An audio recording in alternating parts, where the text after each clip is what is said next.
Hey, welcome everybody to our listening party with rivals for Sad Looks Pretty on Me. I'm Dario Hunt. This is Doris Walker. You're living life fearless, and joining us is Rivals. Rivals. Hey. What's up? Celebrating the release and birthday of the, front woman, Haley Wolf. Happy birthday. Should Not we today. sing?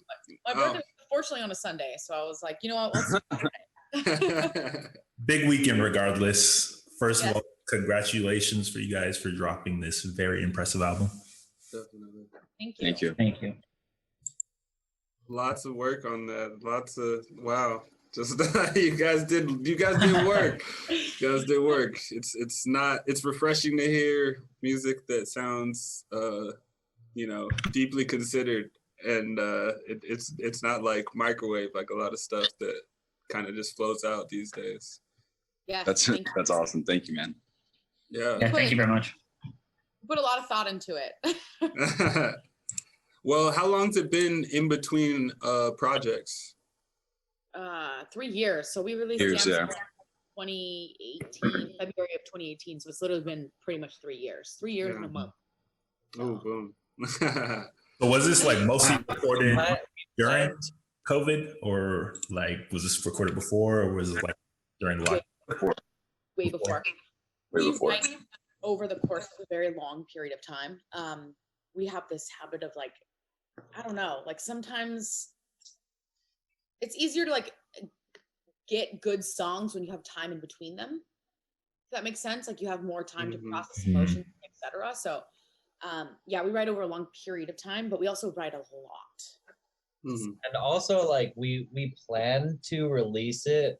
We wanted a summer release in 2020, but COVID ruined everything. So we kind of held it, hoping that it wouldn't take as long as it did, go for a fall release. But COVID's still here, so we had to reschedule. So that didn't help either. Yeah, it was a very weird year for everything, particularly in music. And I guess how did that affect you guys? I know touring probably was a big part of that, what you guys were doing and kind of building out your brand as a band and everything, and not being able to do that. How did you guys manage with all that? Kate, you want to answer that one? We just barely did, to be honest. It was a lot of, and I think this kind of goes for all bands. It was when it first happened. It was like, well, what do we do? This is kind of our only thing. Like this is our entire lives.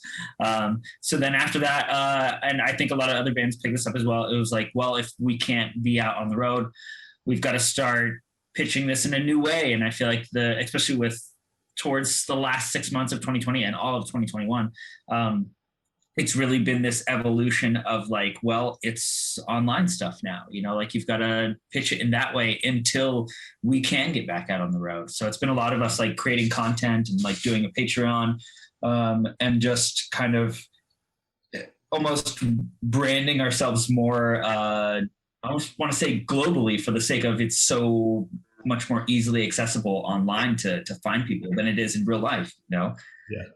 But yeah, it's almost kind of like it's a bad thing because we couldn't be on the road, but at the same time, it was kind of a good thing because now it really forced all the bands to be like, hey, you have to pay attention to your social media stuff, Yeah,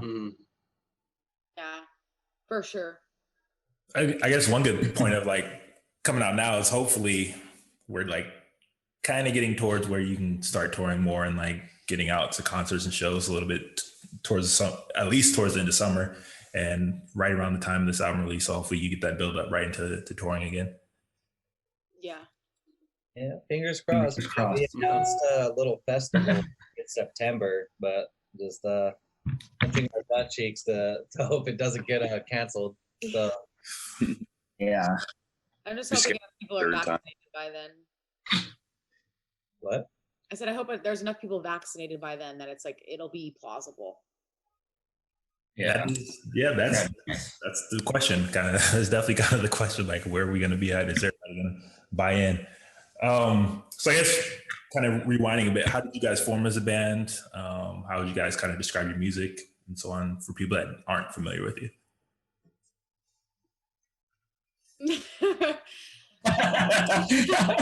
Okay, I guess I'll take it. Yeah, So a long time ago in a galaxy far, far away, I was in a different band and things didn't go well. And I was like, oh, I especially like, me and Josh and Seb, we hadn't met yet, but like we've always grown up in metal bands, and Kaylee grew up doing pop and whatnot. But like I was doing metal bands and it just didn't work out. And I was like, you know what?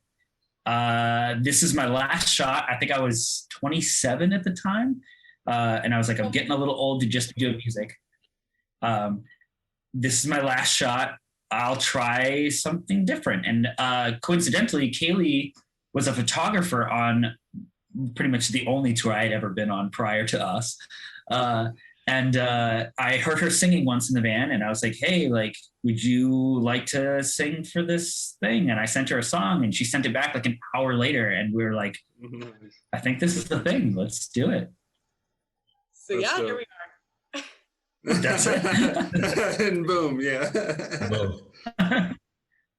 So I guess my next question is, like you said, it's been about 3 years since your last album, and I went back and listened to the first project and then listened to this one, and there's definitely a progression, I guess, sort of an evolution in your style and the sound. And how did you choose to go in this direction? And I don't know if you want to give us a little insight into.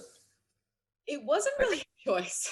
I feel like it molded from our influences in music. What was that? I feel like it molded from our influences. Yeah, I agree with everyone. All of us have vastly different influences, like vastly. Like Josh likes polka, Mickey likes Avenged Sevenfold, and Seb likes hip hop, and I'm really big on pop. Sorry, I'm pop, and I don't whatever. But I'm really big on pop, so all of us have this huge, like, we're just all over the spectrum. Like Josh likes like black metal, like stuff. Like I don't even know. Like sometimes we wake up in the van, I'm like, what are you listening to? That's funny. So I think with the combination of all of us liking such vastly different music, it just was like almost right to do a record with songs that were different genres. It just didn't make really much sense to make a whole record that was just all the same thing again. Like we've done that. We get it. It's like, we needed to move on. We need to be more us, if that makes more sense. It's like the first record was like, okay, we have to impress people. This record, it's like, okay, we've impressed people. Now, like, let's make something for ourselves. Yeah, let's do what we like. Yeah, and like that's kind of like what I think we did, is like we made a record that we personally love.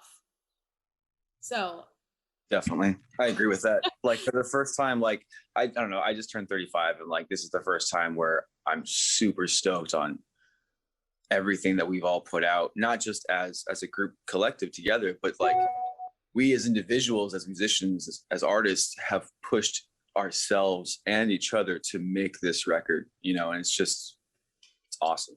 So stoked for everyone. I mean, I could say I was there when Darius first like kind of played the first bit of the song, and I think his first impression was kind of about how like polished and just top notch, like top level it sounded, like professional. And I guess for you guys have only been together, I said maybe 3-4 years. Has it just been coming just through years of practice, playing together, because it just all sounds so cohesive. And like you were pointing to, the versatility is what really stuck out to me in terms of songs and styles, and I was really impressed. We also have really good producers. Yeah. So this is. I want to thank them. Yeah. Yeah, I want to shout out John SB. He does a lot of. He did Damn Soul. He did this record too. He mixed and mastered it and did some writing. We wrote a couple songs with Kevin Thrasher of Escape the Fate. He just did some of MGK stuff and Trippie Redd. We also did a song with Michael Montoya, who did some of Juice WRLD stuff. So we would not be who we are without them. So thank y'all. Thank you. We wanted to work with them. Yeah, thank you for writing with us. Yeah. That's sick. I know, Darius, you had some points about the album you want to talk about. Yeah, I mean, like you guys said about like mixing all of those different influences together. I really like how certain tracks maybe start out with electric drums, right? And there's no like full band inside, and maybe there's like the maybe it's just a bass guitar and electric drum, and then like it comes in, and then like the full band comes in, and the electric drums drop out. And like I love that play of like really embracing the tools in music, and like, but like not doing it because you can, but like making it like fit in a way that like actually sounds good and like is done the right way. So I just love that. Yeah, like so many project like pieces. Yeah, we just kind of like in the moment. It's just like one of those situations where we just do what feels right. Like little additions. Like I'm gonna brag because I'm really proud of this moment. But the cash register sound in Fake Rich was me. I was like, you're trying to fake rich. I was like, okay, so let's do a cash register. And Mickett and John were like, no, that's so lame. And he puts it in, and everyone was like, and I was like, oh wow. We have the part of Strawberries. It's like, I think I'll walk outside butt naked into the night and dive into those ocean waves. And we put seagulls, and everyone was like, we're not doing seagulls. That's so lame. And I was like, just put it in. And it was so cool. So it's like, it's just those like, it's like building that up in the moment of like, it's just like, okay, this could be cool. Let's try it. Like we have a new song where we did like, we did a sample of like, you know, those monkeys, they're like, you know that sound? Yeah. We used it in one of our new songs. Well, we haven't, stuff we're writing right now. And we just, sometimes it's just like about like sampling weird stuff. Like get weird with it. Like make it cool. So I love that. Yeah, because there's like synths, like, you know, like synth chords and like all kinds of stuff in there. It's just, and then it's like spread out, like each song sounds like the considerations are about like what you're doing for that song, and you know, so like each one kind of has its own like self-contained aspect to it, of course. So I really like that. I have to really say, I have to give that to Cody and John. They really are like sound design masters. They really pay attention to where a part needs to be and when a part needs to come in. Like it's just the two of them working with the two of them has really kind of showed that, which is awesome. Yeah, their ears are insane. Like, because we were in the studio like 2 weeks ago, and it's just like John would be like, "Do you hear that? That weird frequency and shit?" I'm like, "I don't hear. What the fuck are you hearing?" I don't hear shit. And then he'll like do it, and then it'll just be this loud, piercing fucking noises like that. I'm like, "Dog, how did you hear that?" Like, I had it's like it's mind blowing. Like. Yeah, I mean, and then there's like moments, I was gonna wait to ask, but I was wondering about just like the songwriting process and how like certain songs, you know, like particularly Dom, like how personal some of your life experience comes into it, and like developing that with like, you know, your bandmates and everything. So I'm a pretty open book. I don't have many secrets. I don't like living my life like that. It's too complicated. So I'm pretty open. And so when it comes to writing something that's extremely personal like that, it's like, it's almost like second nature. It's just like releasing a part of me, or like a part of like my family, or something that's been like weighing on me that just kind of like lets go, you know? Essentially it's like therapy, like getting to write music, especially with the guys, and like getting to be in a studio situation. Sometimes you don't even realize what you're writing about until you start writing about it, and you're like, oh my God, like, whoa. And we wrote to Dom with Kevin Thrasher, and I literally made him cry when I wrote the lyrics for the pre-chorus. I sang it out, and he just starts sitting there and his eyes are watering. And I'm like, are you okay? He's like, oh my God. And I was like, I came in later to do the bridge part, because we typically, when we write, we'll do up to the first chorus, and then we'll kind of finish the rest out later, just to make sure we like the song. So I went in to write the bridge, and I was like, hey, I have something I want to do over this. I know it's a little obscure. We've never done anything like this. So he was like, okay, well, what is it? And I was like, well, I have the suicide note of my nephew, who Dom is, about his mother, and I really want to read it. And I was given permission from my family to read it in the bridge, and I read it, and him and I both were. It's just a really emotional situation of both of us just kind of like, whoa, this is sick. Yeah, that moment, to be honest, when I first heard that, because of the way you do the audio in that part too, how it almost sounds like a voice melt, you know, like the final words. So like you expressed it audio like that, and it just like the song was already hitting heavy, and then like that sort of like that part was just like took it over the edge, you know, to where it was just like fully it was just, I remember that was the great. first time that song kind of got like its first little mix. I was at Kaylee's house because I always hang out with her boyfriend all the time. And he's like, yo, dude, you want to see something? And I was like, okay. And he played it, and I didn't know about the suicide note at all. He's just like, oh, I just finished mixing. I was like, yo, I was like, for sure. And like, he was sitting behind me, like on the bed, and I was just like, you know, jamming out. And then this hit, I was like, what the fuck? And I started listening to it. I just looked over, and it was just tears just falling. I was like, oh my God, like it's so hard. Like, like when I hear it, I honestly choke up still. Like, when we were recording it, we had to stop. I got to take a moment. I had to like step outside because it was just like we did the first half, and then I do the second half as well. And it was hard. Like it was really hard to just read it. I had actually never read it until I mentioned the song to my brother-in-law, and he was like, well, would you be interested in reading the suicide note, maybe potentially in the song? And I was like, are you sure you want me to do that? And he was like, I would love that. And I was like, okay. So like when I recorded it, that was like the first time I really truly read it. Wow. And so it was really heavy for me because I grew up with this kid, you know, like I know his whole life. He's 13 now. He'll be 14.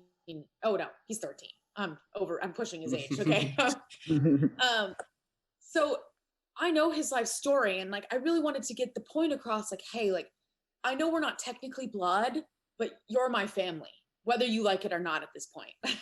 You know, you married, you know, my brother-in-law is my sister's husband. And I was like, you don't have a choice now. You're in my family. And I really wanted to get that point across that, like, even though his mother did this, like, it's not his fault. And regardless, like my family's going to love him regardless. So yeah, it's a heavy one. I'm tearing up right now. I mean, it was definitely heavy, but I also felt like at the same time it was kind of uplifting, especially like in the chorus parts of it. And I really enjoyed that contrast and mix of the song. Yes. Like we had a little listening party a day before the record came out for like all our Patreon stuff. And I'm not gonna lie, I kind of had to like went to Dom, I had to kind of like put the hat down a little bit because I got all teary eyed. I was like, shit, man. Like, I mean, I wasn't. How it's gonna be when I play it live. Like, I know, dude, right? We're all like crying. I'm like dropping sticks and tears are falling. Yeah. It's gonna be an ugly cry. Welcome to Rivals, we ugly cry. We do. So I was definitely not planning on opening the listening party with the song, but since Reese kind of like brought it in and then we did the whole explainer, I feel like we have to play it for everybody now. So if you guys are up for that. Let's do it. Yeah. Yeah, first one to cry loses. Yeah. Fuck. We'll get the tears out early, guys. We're getting the tears out early. You know, I figure why not? I don't want to end on the sad note, so you know. All right, here we go.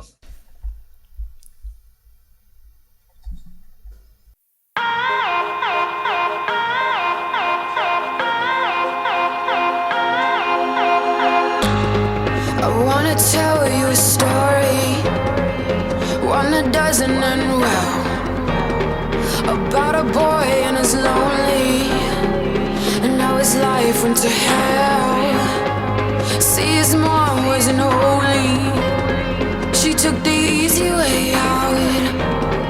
I'll try to tell him the story, hope he sees it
sparkle in my life that will live on forever. That was Remember what we say every night before bed? Life is short. Be happy. Be kind. And live every day like it's your last. I love you, Dominic.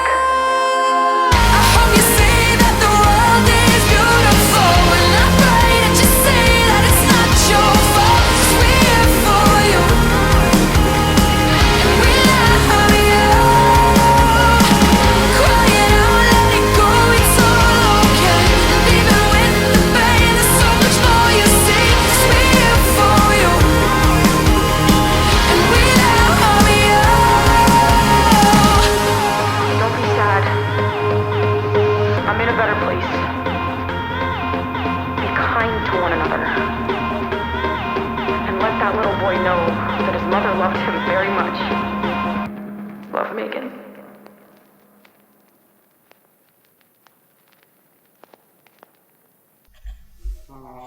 I was wondering how high that note is behind the last chorus. It's like, yeah, it's like so high. I remember hitting that in studio, and Thrasher was like, "How?" And I was like, "I don't know." I was like, "I'll never hit that live."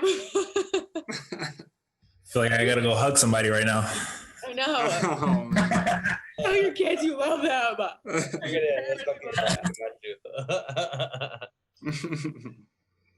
Definitely. I mean, learning the story behind it and like kind of the letter and all that definitely made it hit even more than it already hit us the first time we heard it. And that was definitely one of my favorite songs of the whole project. Thank you so much. Yeah, it was a heavy one. It was heavy. So yeah.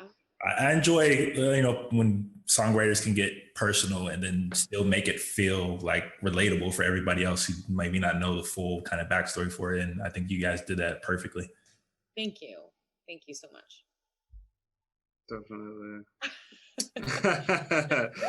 All right. Well, all right. Let's try to, I mean, yeah, I guess to turn it around, well, you can jump back up to the top of the album, maybe talk about Lavenders. Yes. Because I like how that one's like this, it's like empowerment, right? Like it seems like that's a reoccurring theme in a lot of your music is a sense of empowerment. So I have this weird, I love to doubt myself in every single second of my life. So when it comes to my music, it's like the one place that I get to like be like, no, you're good, you're fine, bitch. Like you're gonna be fine. So it's like if I can like even spread that slightly to anybody else, that's kind of why I feel like writing that way. And also for myself, just as like calm down, But Lavenders was like, it was a little bit more, it was like, man, I just realized like so many of these songs are so dark. Oh yeah. No, I wrote Lavenders actually about sort of like the ignorance in the world to a lot of things that are going on, how people kind of ignore things. A big one is human trafficking. It's like a really big deal and people don't realize it, especially being from Los Angeles. It's like a lot of people get taken every day and no one even says anything about it. And for some reason, it's not a topic of conversation. And then also just wars and famine, just everything. And I feel like we really tried to like push that in our music video. There's just so much going on in the world and so many people are so easy to just be like, whatever, Mm-hmm. So that's kind of what I wrote Lavenders about, just like those serious issues that are going on around the world and no one can, it's like people don't even care. They don't even want to say anything. Right. Yeah. We're so much like on our phones and paying attention to like what's, in our bubble that we're lose sight of everything that's going on. And there's just so much. There really is. Josh, you had a nice part on that. There was like a little, almost like a solo part, not like crazy solo, but like the drums opened up for a moment right before that, like dreamy sort of like melodic space. I kind of like that. Did you guys, like work on that too together? That was with Cody, I think, right? I think Cody was. No, Lavenders was with Kevin. Oh, it was with Kevin. That's right. My bad. Sorry. Yeah. But like, I was like, I'm trying to remember. I'm like, I don't know. The way we did this record was kind of cool because a lot of the times what I would do with these guys they would write songs with Kaylee, write ideas with Kaylee or Mickett and Seb. And then I would hear, they would give me versions of it. And then I would just go to my studio and I would just record like video versions of me playing the songs, like what I was hearing, you know, because we'd only go to so far. And usually the bridge or the end of the chorus will come in later later in the writing process. But that's kind of what we did for that song and a few other songs too, like Dead Flowers, which was also done with Kevin. So we did think, I remember we did think about like, man, let's kind of do something a little bit different where we do have kind of like a drum moment, but like not in the same context, because you hear how it weighs in and out, you know, so vocals kind of come in and out too. That allows that kind of dreaminess to really kind of come into play. So it was really new and interesting. And I'm glad that you pointed it out, because we did kind of think about, let's do something different here. Let's kind of let's throw people off for a second. You know what I mean? Right. Yeah. And it did. I was like, oh, wait, what's this? What's that part? You know, like, so it made me like go back to it again. Like, oh, yeah. Cause it was definitely a moment. So, you know, even though it wasn't like, you know, like hitting you with all this stuff, it was like just a choice that you guys made that stood out. So. Yeah, same thing with the cha-ching part for Fake Rich. It's like those little things come out and you're like, oh snap, like that's sick. Like I've never heard someone do that before, you know? Right. There's so many cool little parts you guys have, little moments you guys have, all this little like, moments. They count so much. Definitely. What are you doing? All right, so let's play Lavenders for everybody.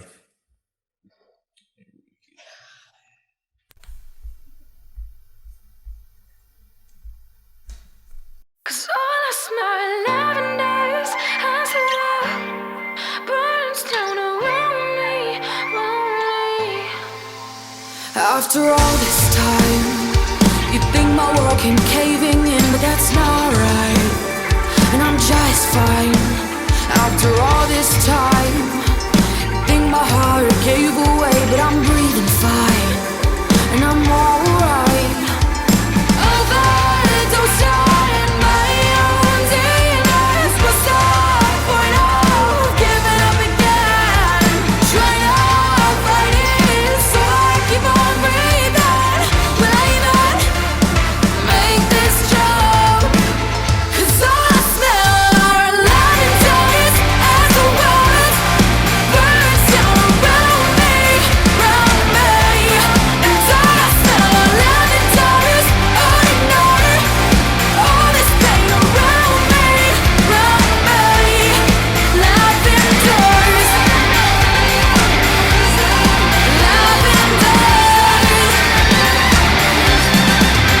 oblivion, so blissful as I hide away what's going on. But I take too long. I act as though the world has turned against my soul. Never think it through, never thought it through.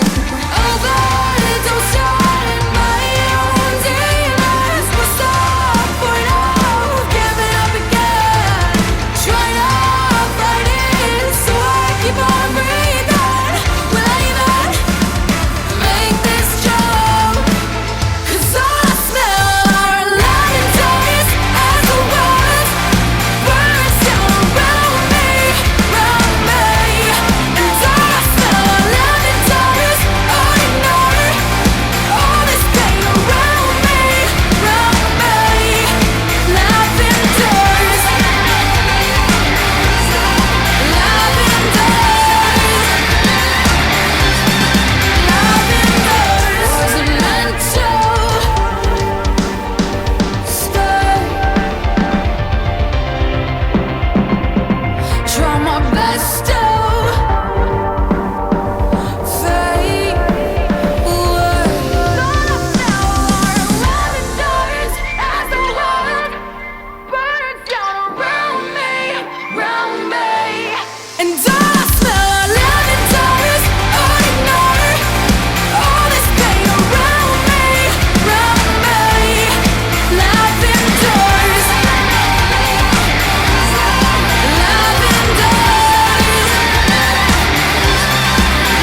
I'm not even upset about that.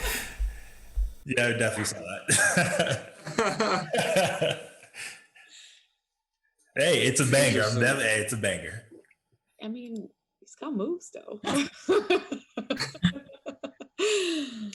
That was Lavenders featuring that guy. Backup dancer right there. I'm not even upset about it. It was just like, there he goes. There he is. There he goes. Who is that? Is that like a person? I'm not sure. You never know. You never know who's gonna be in there. Oh man. You know what? We should just take it right into, Fake Rich. We've been talking about it a little bit off and on anyway. And I was like, that kind of just like opens it up right there, right? Like, you gotta talk about the best part, the whole cash register sound and all that, Yeah. Never came with that. Oh man. It just keeps going. I'm not even upset by how What is happening? That's fantastic. Is that a Wonder Woman costume? Make it. That's lit. I've never seen this before. What is this? Oh man! Why are we But I remember earlier I had mentioned, right? Yeah, no. When I was talking about like the drums, like with like the electrics, like the 808s, kind of, and like that dropping out and the band coming in, that was like kind of on Fake Rich, where like it kind of came in, and then the metal breakdown comes, like, like the real like hard rock elements, and then it just has this like kind of like sinister vibe, almost like you're it's like parody or something, like where you're like using pop but like making fun of pop culture or like calling it out, Yeah, 100%. Yeah. Like was that like the motivation, or could you like speak a little bit about that? Yeah. Well, I actually wrote the song kind of making fun of myself originally.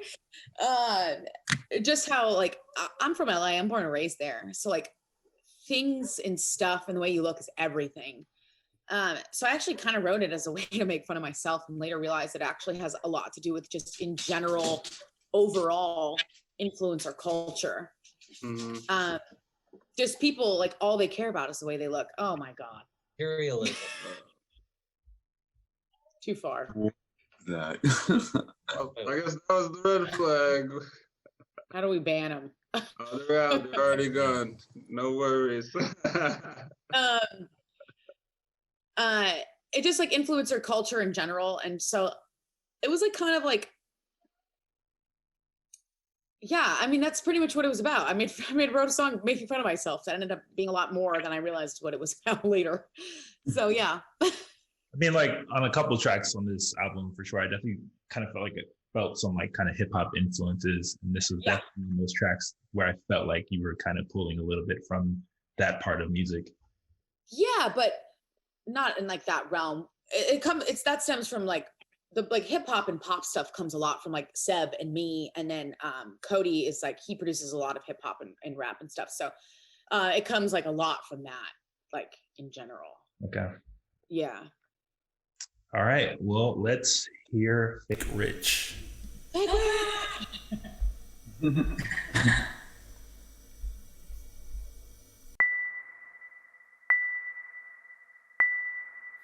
I only feel good when others say they want me. Please hit that like button. Dear God, I'm begging. I can't pay my rent, but at least I got that Louis. Diamonds on my teeth, only reason I'm smiling. I'm trying to fake rich, I'm trying to spend your money, I'm trying to have the whole world tell me I'm something.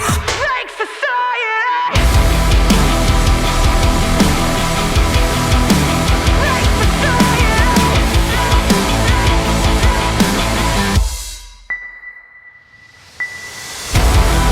Is it too late to die young?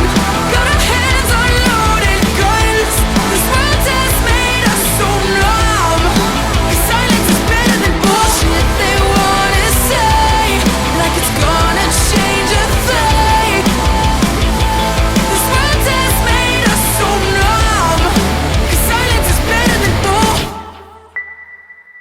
Shower me in plastic. Do I look good? Spend 100K on a car, but I still live in Hollywood. Doctor says I'm perfect. What do you think?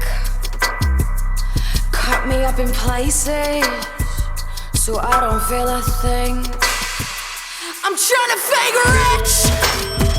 I'm trying to spend your money. I'm trying to have the world tell me I'm something. Fake society. Is it too late to die young? Got our hands on loaded guns. This world has made us so numb. 'Cause silence is better than bullshit they wanna say. Like it's gonna change a thing. This world has made us so numb. 'Cause silence is better than bull. It's a shiny life that you crave. Sick like dollar and flame. With a small style cooking in the crack of glass ceiling. But you're living fake rich, showing pity for a living. But you're living fake rich, showing pity for a living. Showing pity for a living. Is it too late to die young? Got our hands on loaded guns. This world has made us so numb. 'Cause silence is better than bull. Is it too late to die young? Got our hands on loaded guns.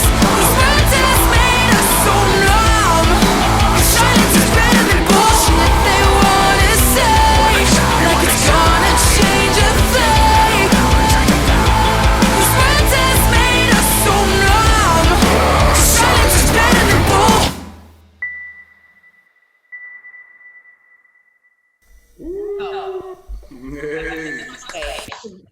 One of the big reasons we had Elijah on it is because he hates LA.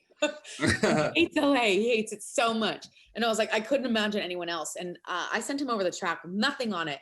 And he sent me that back.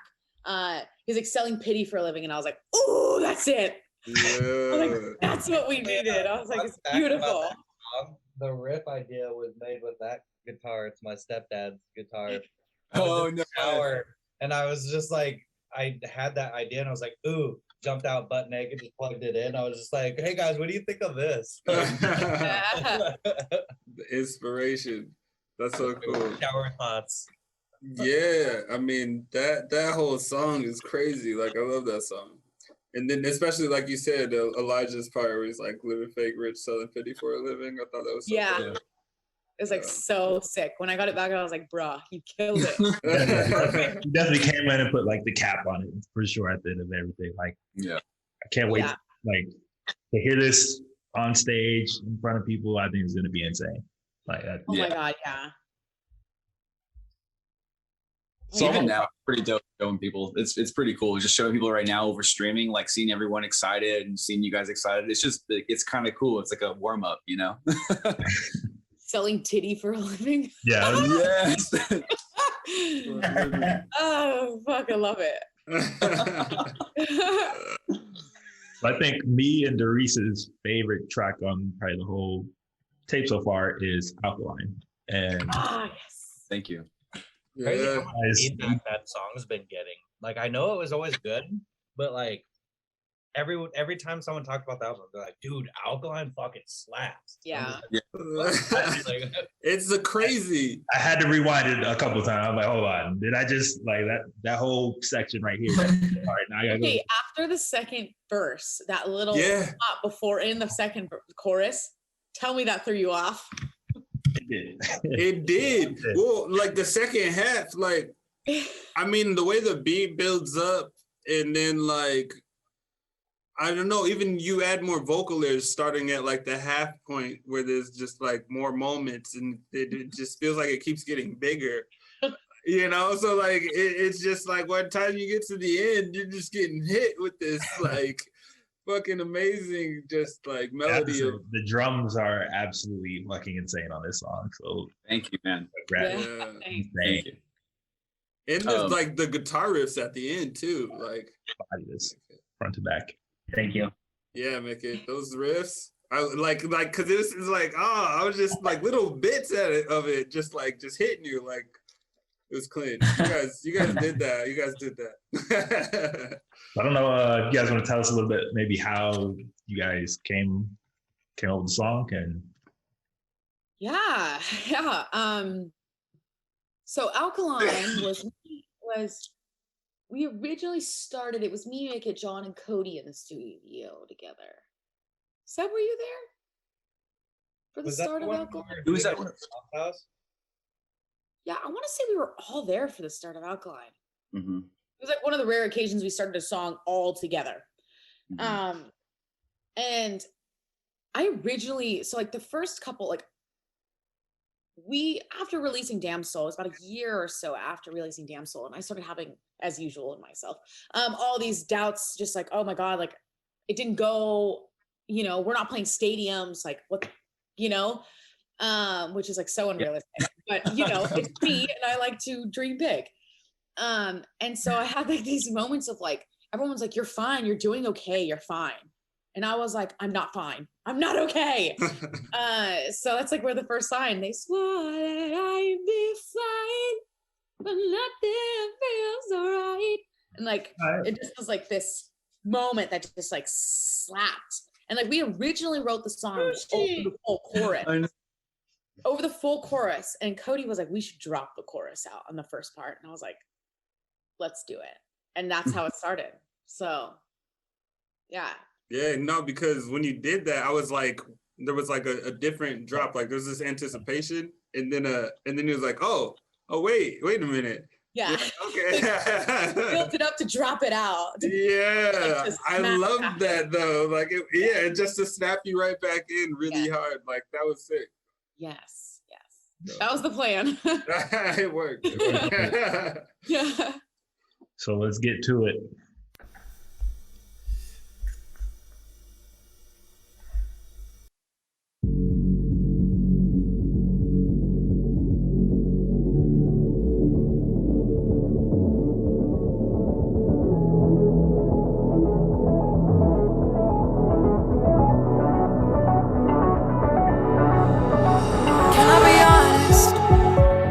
Scared of fading out, hearing the whispers. They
Saturday light and I bought it.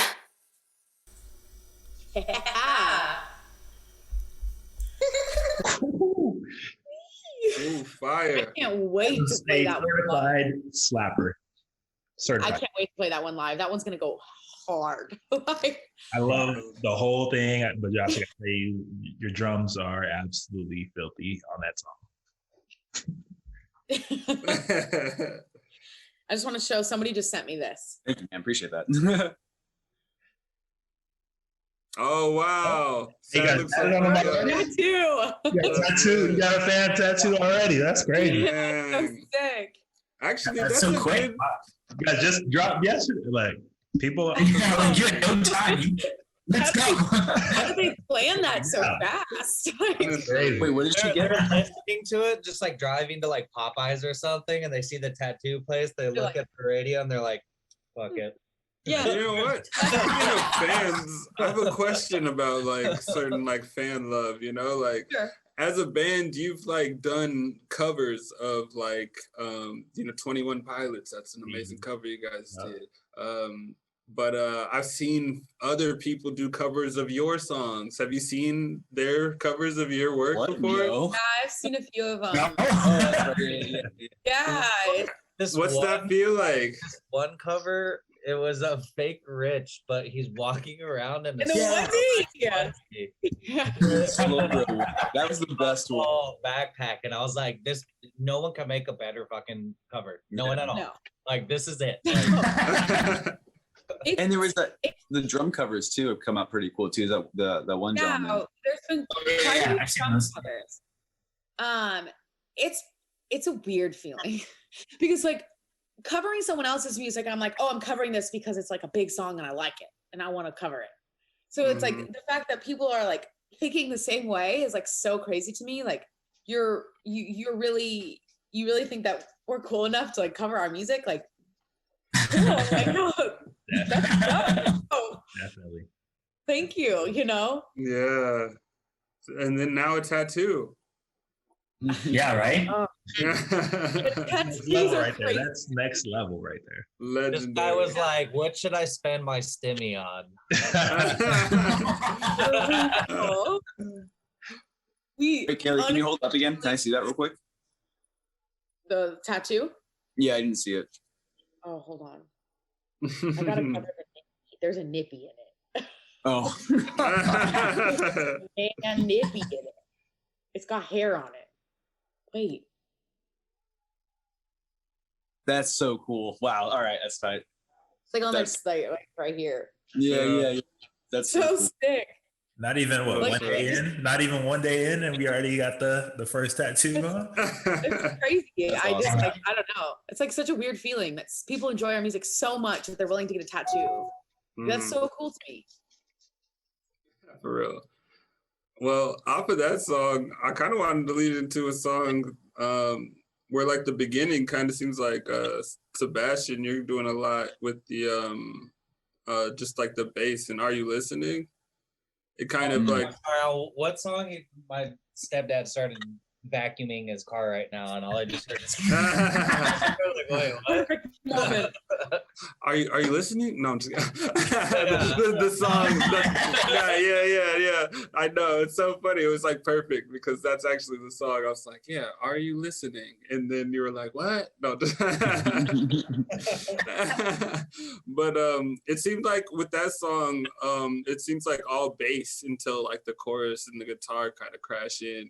And I was wondering about like, starting the song with that kind of vibe where it has this like sort of like almost ominous like kick bounce in the background, and it feels like it's like a really familiar situation, the whole song about like feeling trapped in like a situation, like some like when we get like maybe unheard and stuff like that. And I really just like how the bass kind of resonates, like because it kind of like hits you like that kind of like issue kind of does in your body, Mm-hmm.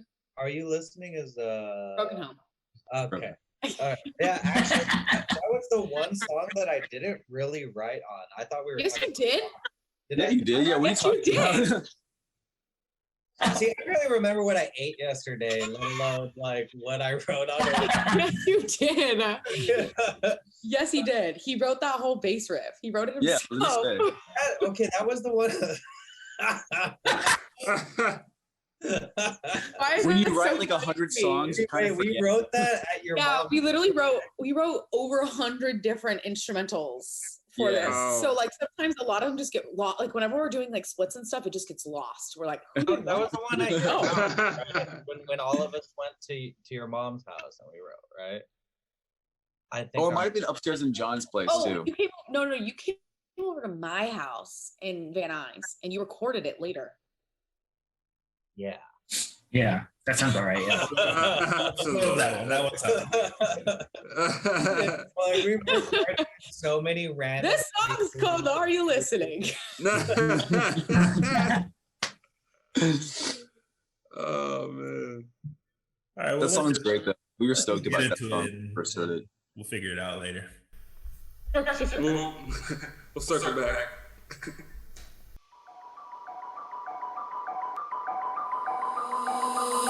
I can't blame her for what she did. I just needed someone there to listen. I was 15 thinking that it shouldn't exist. Head deep to the bottom of a bottle while skiing down a mountain, not praying for tomorrow. Maybe if you tried a little bit harder, you would have seen I was holding the lighter. 'Cause I was trying so hard to change, but no one was listening. Maybe if you could have seen through the fire, I wouldn't have been such a damn disaster. You could have tried to bear my pain, but you weren't listening. Can anybody hear me? Where am I supposed to go? You don't even listen, it's all I know. Can anybody hear me? Where am I supposed to go?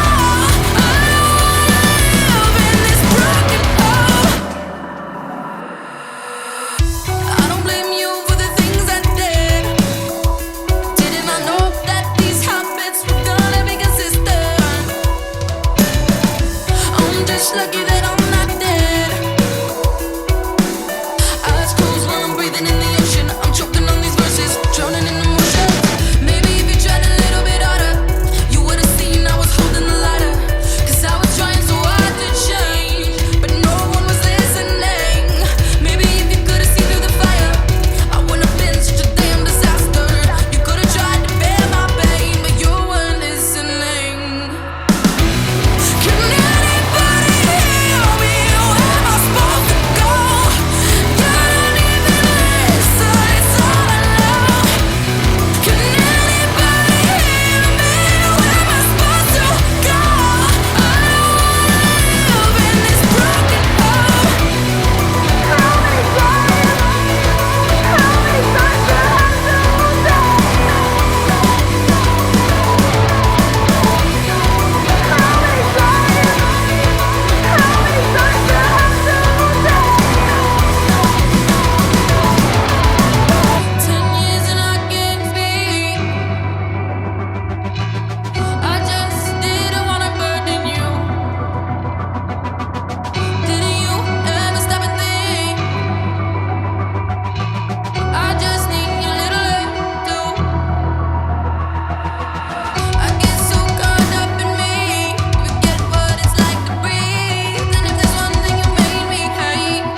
He's back. Hey. Can you hear us? We can hear you. Oh wait. All right. Everybody there? Yeah. I know what just happened right there. Oh man, we got this cool like glitch remix, and then we were all just vibing to the glitch for a little bit, like. Like new rap song by Rivals. Yeah, Kaylee will be back in a moment. She took that as an opportunity to take a quick break. Right about the bridge is where it just started to like go Transformers. Yeah. Right. Yeah, I thought it was only gonna last like a second, but it never came back. I kind of kept looking around. I was like, "What? Nobody's moving." So I'm like, "All right." Because that's how we were looking at your screen. Like, he's not moving. Like, Technology. What can we do? Yeah, We're back. we're back. Oh man. So You maybe we froze. can start back at the bridge. Oh, yeah, for sure. Rewind it a Oh. bit. And I go from there. Run it back! Run it back! Too many slaps. No, for real though, there are too many slaps. This album, front to back. Thank you. That song went so hard that it broke his computer. It literally It was like, no, we're done. It's way too much fire. Could not handle it. I was like, what is going on? All right, we can run it back from the 2-minute mark. We'll go from there. That's fine. Every time. Here we go. Here we go.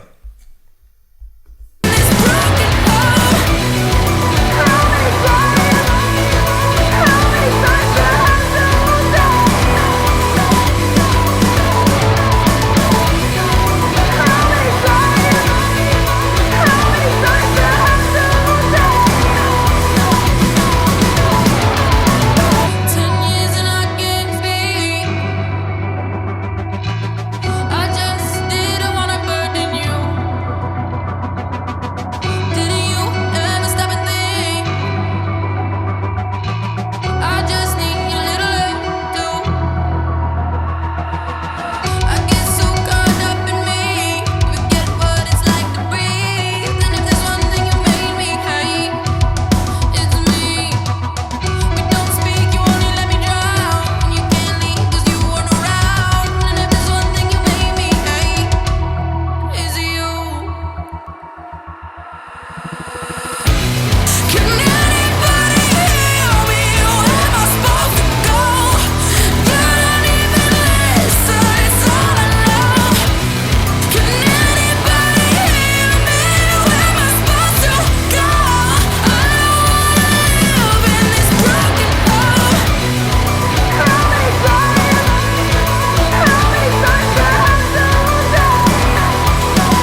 We have a stream intruder. Somebody wants to be on live right now. Attention. He's like, So that was the LLF exclusive remix, one time only. You only wait, get in two here. parts. 2 parts, yeah. Like the person glitching out. It's great. Oh man. I mean, it was almost a vibe until it just went way too long, but oh man. But to jump back into a few things, we were talking about you have 2 features, right? And yeah, do you have like a relationship with both of them before like the project and everything? Yeah, so Wit has been cheering us on since we pretty much started our band. Well, a year and a half after, which is our Fake Rich feature. And then Dutch Melrose is actually the first person I ever wrote music with was him many years ago. So before Rivals. So it was like almost appropriate, I feel like, to have the 2 people who have been cheering us on the longest to be 2 of our first features. So okay, I love you, but not that much. That's awesome. I mean, as a male vocalist, their features are definitely almost opposite, you know, in terms of like texture as they bring it. So I like that as a contrast in the actual features too, you know. Very opposing. Yeah. But both dope. They both like, you know, put something on it that was like, they're both very good at what they do, which is, you know, part of the reason we ended up using both of them. Also, they said yes, so that's always nice. Yeah. But yeah, it just felt right. It felt appropriate. It was 2 people that we all really enjoy as people, as human beings, and that we had personal connections with. Dutch Whenever says this real quick, I just have to point out I hate. You hate what? continue. I said if Wit ever sees this, I just need to say this for him. I hate you. I love him to death, but I hate him. Oh, that's too funny. Oh, yeah. man. So it just was right, you know. Well, what I also found interesting was even with their contrast, the more like heavy vocalist was like not on what I thought was a more dark song. Like the other song is a little bit darker, I think, than right. Could you talk about like how dark Change Things is? Like talk about how like that song came to be, because it's really it seems like digging yourself out of like a really tough time where it's like all you can see is like the end almost. I feel like, okay, so during this record, I kind of hit this point of like acceptance. I hit acceptance in regards to like, I've made a lot of mistakes. I've hurt other people. People have hurt me. I've been happy. I've been unhappy. I've been, you know, everything in between. And I sort of hit this point of just being like, who cares? You know, like in the grand scheme of everything, nothing matters. If you really break it down, nothing matters and everything matters in this weird, you know, spectrum of reality. So I wrote Change Things about like, essentially like, no matter what I do, no matter what I try to do, nothing is going to change. And I have to accept that. And that's that. I can't change who I was. I cannot change what will be. You know, it just is what it is. And I have to just enjoy the ride. And that's essentially what I wrote Change Things about. It's just like, enjoy the ride, you know? Right. Yeah. Yeah. Yeah, definitely. I like that. I like that. Because, I mean, it's still, even though it sounds dark, it's just, it's not dark. It's like I said, there's this like part of empowerment that like stays true. Yes. Even if it's dark, it's still like not the end, right? There's always an overarching, like, it's going to be okay thing. Like, literally, I literally have it tattooed on me. Oh, wow. There it is. Because it's I had to remind okay. myself that, like, everything I stress about, all the things I worry about, and this isn't just me, it's everyone. It doesn't matter. It's going to be fine. Mm. If it doesn't matter in a year from now, okay, here, if it doesn't matter in 6 months from now, probably doesn't matter. It definitely doesn't matter. If it doesn't matter in a year from now, it doesn't matter. If it doesn't matter in 5 years from now, it still doesn't matter. It doesn't matter. It just, you create the situations you are given the situations that you're given, and you either accept those situations and you do what you can to dig yourselves out of them, or do what you can to be better, or etc. That's all we have, is what we're given. So, yeah. Perfect. And on that note, let's give it a play.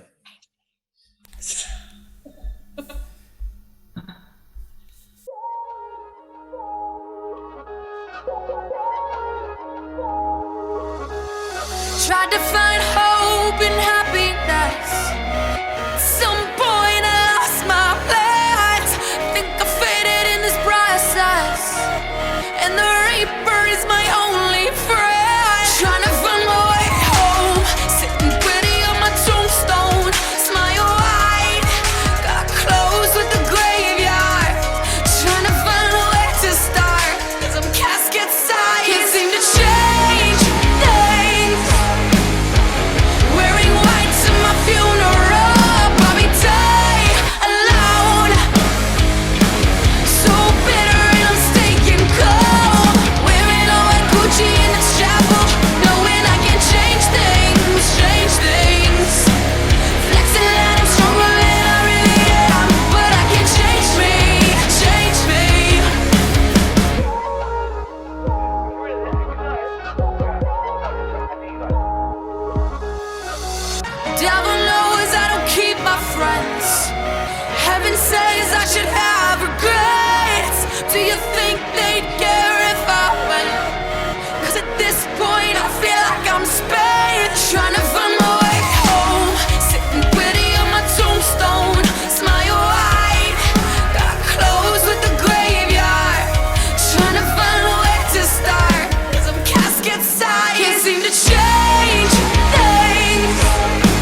This can't be everything I am. They say I wanna be the end. So tell me, is it alright? Fill the void I'll never be. Running from the inside, oh, it's hanging over me. It's easy to see it. I only need to believe it. So if I try to change the past, all I hear is doubt songs. I want everything to last, but it's out of my control. I can only do me, and I'll put that on God. I can't be what I'm not. Can't seem to change things. Wearing white to my funeral, Bobby die alone. So bitter and I'm staking cold. Wearing all my Gucci in this chapel, knowing I can change things, change things. Flexing like I'm stronger than I really am, but I can change me, change me. Can't seem to change things. Wearing white to my funeral, Bobby die alone. So bitter and I'm staking cold.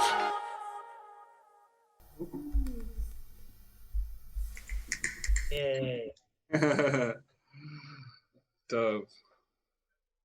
So real quick, I'm personally gonna have to cut this short because my car is ready and I have to go pick it up. There's something I had to do prior, but All right, Seb. Well, Given the we'll heads take over. Hey, get the fuck out. We don't need you. I got like 5 minutes, but You heard it here I'll go. first. It's fine. No, I'm just- Sebastian's picking up a car. No, I'm just kidding. All right. Well, I mean, You're first. Well, Sebastian, look, sit down. we could no, before you have head to out. get out of here, yeah. Was there like anything you wanted to personally say about, you know, the album to your fans or anything? thank you for one.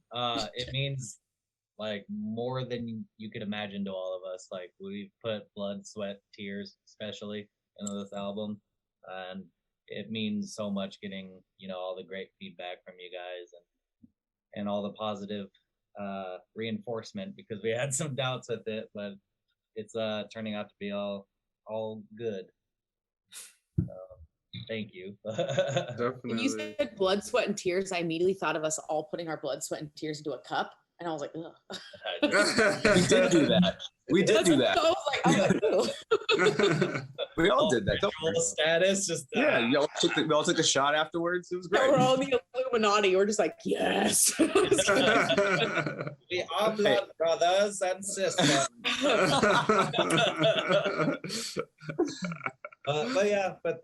Yeah, to all the fans and all the support and love, thank you. And all our Patreon supporters. I know they'll probably talk about it later, but we do have a Patreon, and you can subscribe as low as $5 a month. You get a bunch of content from us, early access to everything. And, yeah, huge shout out to them. And to Fish. Fish is a huge fan of us. He's been a really awesome dude in keeping us afloat and taking care of us and showing us love. So special shout out to him. Oh. Awesome. Okay, bye. It's been fun, y'all. I'm sorry I have to go and dip out and shit, but you know, and then I got It's okay. We're fine. We're fine. We're okay. Okay. My 11-year-old in the living room driving everyone bonkers. So Well, thanks for joining us, man. Yeah, it was Bye, Seb. thank you. I appreciate it. I'll see you guys later. Have fun. all right. Bye. All right. What's next? So there are like two more songs I definitely want to touch on. Sure. When I was speaking on like versatility, like one of the songs that came to mind is like On the Loose. Like it's Yes. that Yes. the switch up from, you know, a lot of the other tracks you had on here. And I was like, I listened to like some Tame Impala type, you know, like what's going on here, you know, the sense. Yeah. I just thought it was like a really cool kind of, it's about midway. About midway, like midway kind of switch up from what we've been getting. And I really love that kind of Moment. that moment. And, you know. Yeah. So I actually wrote that one exclusively, not to, you know, shun them out, but I wrote that one exclusively with Michael Montoya, who did Juice WRLD stuff, Little Xan. And also Winky Plague, Goliath, like plays guitar for me. He does like heavy stuff too. But I told him, I was like, hey, like, and this, we wrote that like pretty right after Lil Peep had died. And I was like, hey, like, I would really like to do a song that has that vibe, you know, as like kind of like a tribute sort of situation. I feel like he kind of, Lil Peep kind of brought back that like grungy, like emo thing back into for sure. the mainstream. So as like sort of like a thank you, more or less, I really wanted to write a song as like, as just that. And so I wrote a song about just, you know, I texted my mom and my dad, and I was like, I swear to God, I'm okay. Like, I think. So, yeah, it was just this really cool vibe that him and I had gone through, and we wrote 2 or 3 songs, and that was the one. I was just like, we wrote that one in literally a day. It took us less than a day to write it. And then as I was walking out, little Zan walked in, and I was like, okay, cool. I'm insignificant here. I'm leaving. But yeah, no, it was super cool. It was a really cool environment. It was a really cool vibe. His roommates are really sick. They're all really nice people. So it was a good time. Yeah, definitely stood out to me in terms of the whole track listing as kind of showing how versatile you guys are on this album. Yeah, we wanted to bring all of our influences in. So yeah, I think we did a pretty good job of that. Definitely, because that song's like low key, like way more, you know, like it has this like a low key hopefulness, you know, like if all goes according, right? Like if all goes according, I'll be on the loose, like I'm gonna explode, you know, like I'll be, you know, on the right path, right? But like it's still like this like low key hopefulness. Yes, always. I don't think I've ever right. Oh well, I guess Moonlight. When we wrote Damn Soul, Moonlight was my sad song. I was just like, I hate everything. But most of them are like, there's like an underlying like, you're gonna be fine. Yeah. So. Cool. So fun fact, this is actually one of my favorite songs on the whole record. Like this is my favorite song. Hey, there we go. I'm glad you called it out then. Yeah. Let's get to it. On the Loose.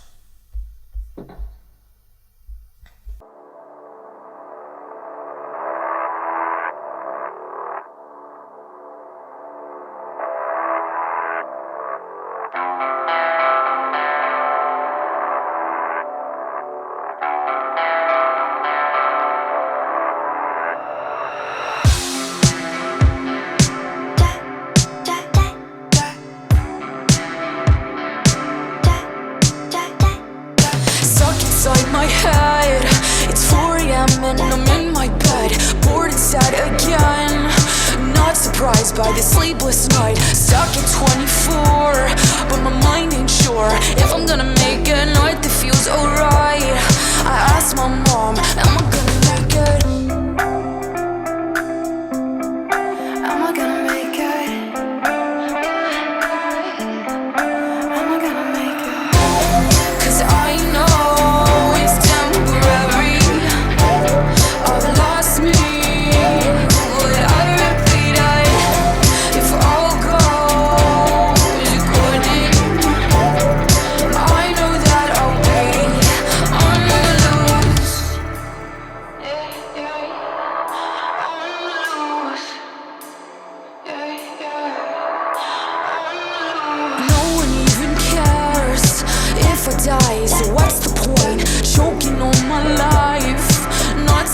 By my empty eyes, stuck at 34, but I still ain't sure if I'm gonna make it. Do I feel alright? I asked my dad, am I gonna make it? Am I gonna make it? Am I gonna make it? 'Cause I know it's temporary. I lost me.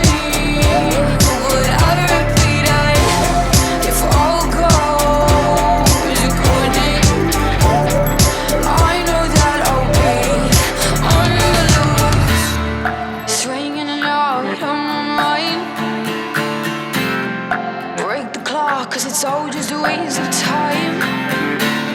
I hate myself, it's the only way to feel alright. Am I gonna make it? I don't know, fuck it. 'Cause I know it's temporary.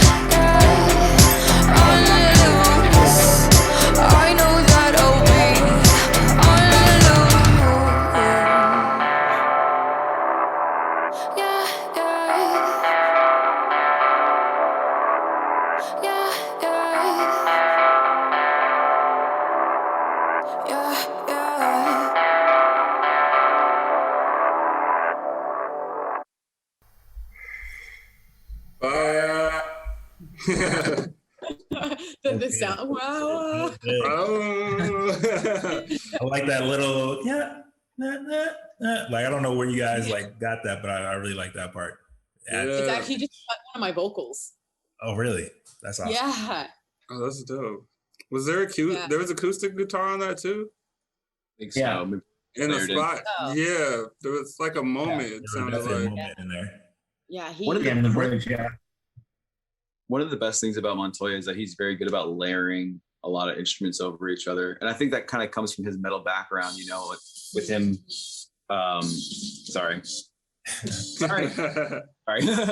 Yeah, with him, like his metal background, you know, playing in his own band Goliath and then doing guitars for like Winds of Plague and then transitioning into like hip hop and underground rap and stuff like that. And just evolving himself. And then, you know, we all kind of came up from the same scene, you know, so it was kind of nice to work with him or have Kaylee work with him and just kind of see that we're evolving together in this weird way. Yeah. Mhm.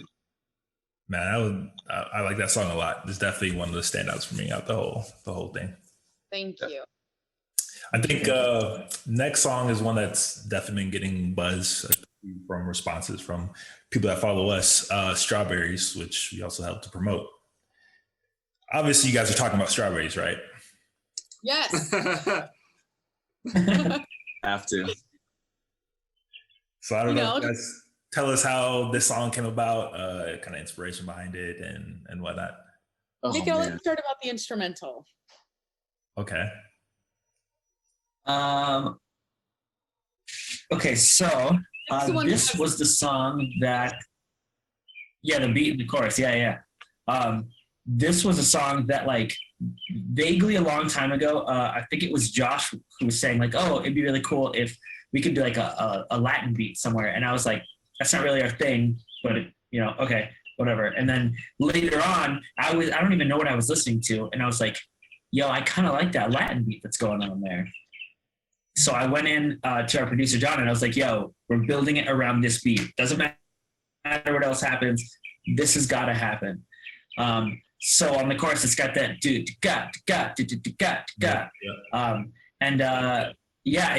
just kind of, it started out as this kind of like Latin metal song. And then like last minute, it was like, let's turn it into an indie song, whatever, let's do it. And we just roll with it realistically. Yeah, we were like on this like I was personally on this like 1975 Pale Waves like situation and at that moment. And I make it, and then I showed you the song, and I was like, I know, I got this. And so actually, the song's super personal for me because it was like the first time I ever really talked about my past with drugs and alcohol, and I actually got a moment to like literally talk about my issues with it, and it was really refreshing, like to like finally admit that, like to the public, like. I had a problem and I'm okay with accepting that. And, this is a rare occasion. I don't drink at all on tour ever. We always try to get her to do it. She's like, no, I can't, my voice. And we're like, I know. And so it was like the first time that I got a moment to like really let it go.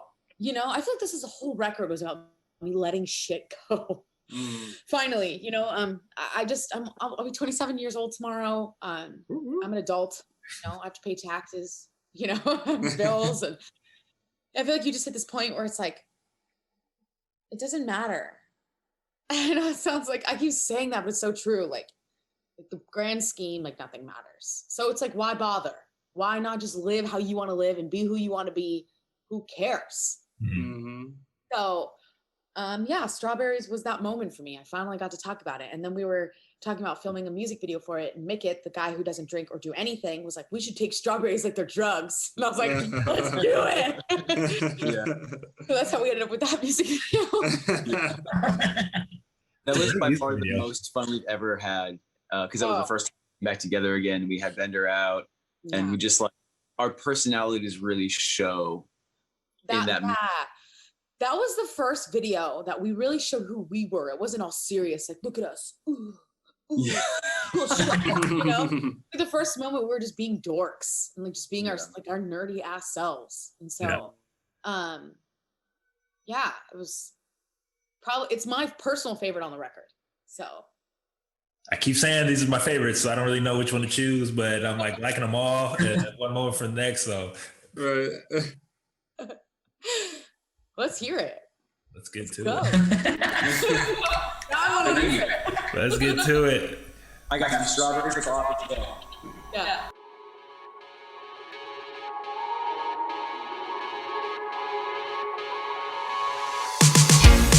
All the greats are young, that's probably why I'm still alive. So I'll cry and cry, but as the smells came in, it's probably why I don't feel so right. So I lie and lie, I'm just trying to find good signs, good times to get high. Try my best to stay out of my mind. I'm just trying to find long nights, the good fight to stay high. Try my best to stay out of my mind. Happy is temporary, but I can't look back. Medicate till I feel something. Did I just say that? Ate all the strawberries, but somehow I stay high. Medicate till I feel nothing. I didn't mean to say that. It's just me, just me. I feel the strawberries. It's just me, just me. I think I'll walk outside, butt naked into the light, right into those ocean waves. Tell me if I am, and I feel my own fears. It's probably why I don't feel alright. I'm just trying to find good times to get high. Try my best to stay out of my mind. I'm just trying to find long nights, the good fight to stay high. Try my best to stay out of my mind. Happy is temporary, but I can't look back. Medicate till I feel something. Did I just say that? Ate all the strawberries, but somehow I stay high. Medicate till I feel nothing. I didn't mean to say that. It's just me, just me. I feel the strawberries. It's just me, just me. I feel the strawberries. As I watch my skin decay, the water as it falls away. My love of fruit will slowly change, and my heart will finally sway. As I go through the years, my fields become dry and feel. My love of fruit will finally fade. Happy in this field of strawberries. Happy is temporary, but I can't look back. Medicate till I feel something. Did I just say that? Ate all the strawberries, but somehow I stay high. Medicate till I feel nothing. I didn't mean to say that. It's just me, just me. I feel the strawberries. It's just me, just me. I feel the strawberries. As I watch my skin decay, the water as it falls away. My love of fruit will slowly change, and my heart will finally sway. As I go through the years, my fields become dry and feel. My love of fruit will finally fade. Happy in this field of strawberries.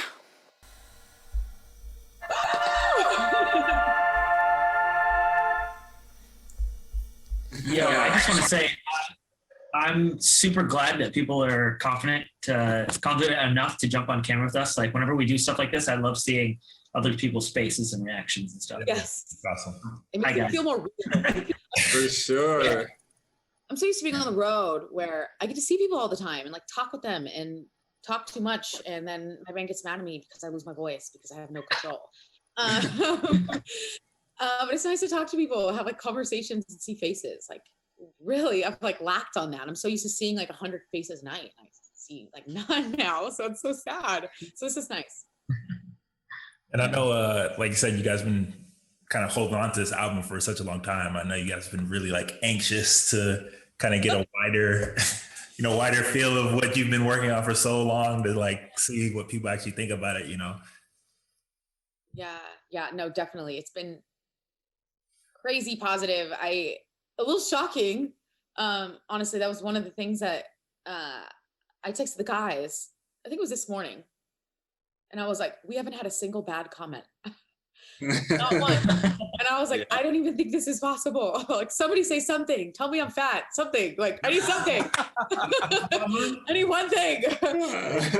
Online. That's amazing. I was like, please. But no, it's been overwhelmingly positive. So we're so thankful. Ridiculous. Seriously. Awesome. That's so cool. I don't know if Darice, you wanted to get into another song or. Well, there's a couple songs. I don't know. I think we'll save the title track for the last track. Okay. And so maybe do what, like one more song and then the titles track, or All right. what do you think? Yeah. Okay. Well, I mean, there's another song. Little Mistakes. I want to hear about that song. I was just about to ask. Yeah, I was gonna say there's a heavier song, a little bit interesting. Like the quote that stuck out to me was like, all I want is my sins forgiven, my mind is my only villain, like that part in the chorus. I just love all of that, and just even the like I said, the heaviness. Yeah, for real. Right there. Yeah, no, your lyrics are like clean. You got some nice bars, for real. You could rap. You could probably rap. We've been trying to get her to. Seriously, we have. They do. They do. We try to do it all the time, but I'm always like, it's like we actually wrote a new one where I definitely low key. I'm like, yeah. I definitely can. I just like has to. I've heard throughout the album, I'm like, oh, that's a bar right there. You got some bars, like, there's some bars in there. Like, I definitely can. And we actually have been writing this new one with Dutch. He's been coming in and writing with us, which has been so cool. Like for me to have someone to write with vocally, because I didn't get that much on the last record. So this record, I have Dutch with us, and he raps. Like he started rapping. That was like his thing, and then he moved on more towards pop stuff. So he's really good about, like, I can come up with the words and I can get the melody, but he's really good at those punches, which I'm not good at getting those like points, like perfectly. And he knows that he's like, no, take this word out and then it'll fit. And I'm like, dude, I would have never thought to do something like that. But yeah, so Little Mistakes was cool for me because it was a song I wrote with my boyfriend. And we sent it to the guys and I was like, hey, is there anything you guys want to change? And everyone was like, Mika was like, well, there's this one vocal part on the chorus I think would be really cool. And so that's why we have the ooh, That's Mika. Slay. Nice, Mika. Yeah, so, other than that, the song didn't change. Me and my boyfriend wrote it together and it never changed. That was the first song him and I really ever wrote together. So it was really weird. It just never happens. Oh, that's so cool. So yeah, and then at the time, it was like, everyone was like, oh, you're going to be fine. I was like, I'm not fine. I'm not okay. And so I wrote a sad song about like, I just want everyone to forgive the shit that I've done and I want to be okay and I want to be fine. And I hope that like the mistakes I've made aren't detrimental to my existence as a human being. So yeah. All right. On that note, let's do it. Little Mistakes.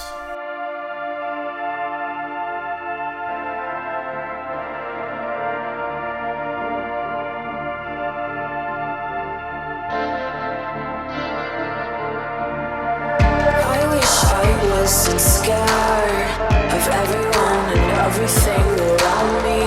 I wish I could just breathe, but I can't. Suffocate on my own fate. Little mistakes that never fade away. And in my brain, I light the flame. And tell myself that it's never happening. My head is caving in. All I want is my sins forgiven. My head is breaking. My mind is my only villain. All I want is my sins forgiven. My mind is my only villain.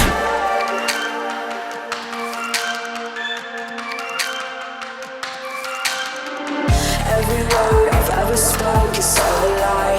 Trying so hard just to feel like I'm alright. Another night, another moon, another me, another moon. Suffocate on my own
Jazz hands. When you're at a poetry club. Yep. Those bars, Love you it. know, just spitting the bar. Exactly.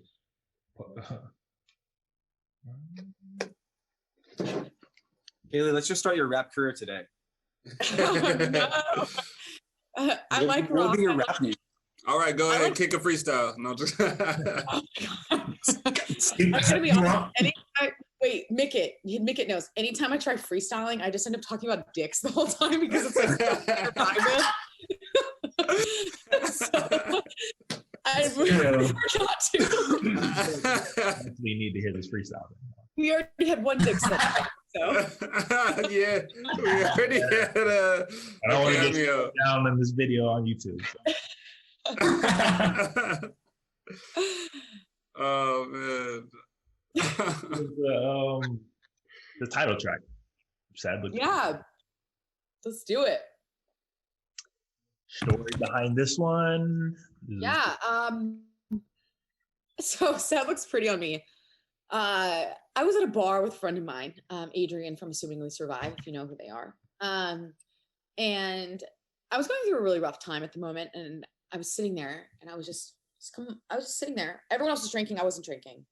And he looks over at me and he goes, you know, Kaylee, at least Sad looks pretty on you. And I go, can I have that? All right. I was like, I'm going to steal that. And he was like, you don't need to steal it. You can just have it. And I was like, okay, cool. And so I wrote it down. And about a year later, we started writing the new record. And I was like, I need to make this line fit. How do I make this line fit? And Sad Looks Pretty on Me was one of the hardest things to ever put into a chorus. So that's how I ended up with the Looks Good on Me. And then later on, I was like, okay, well, let's just do some like really cool ad libs where I throw in like, really obviously over the top vocals of like me singing the Sad Looks Pretty on Me. And honestly, the whole song is literally what it sounds like. Literally what the title is. It's about being sad as fuck, but looking really good doing it at least. So, yeah, that's literally the whole thing of the song. Sad Looks Pretty on Me, self-explanatory. Here we go.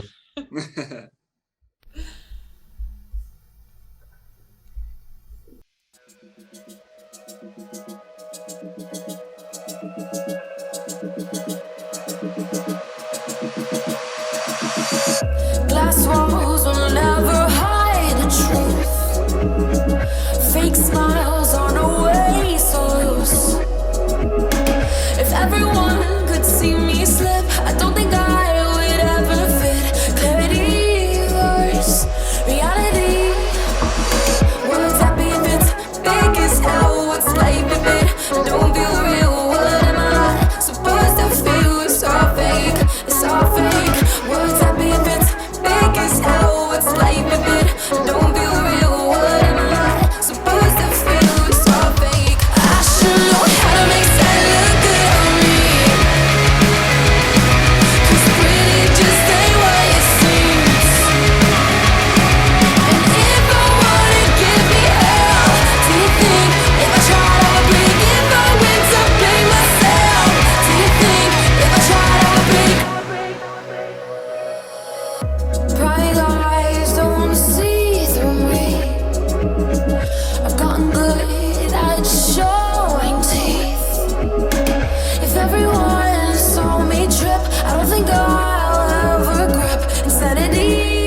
I want to shout out to my man Elias out here. He's been rocking with you guys the whole time, man. I know.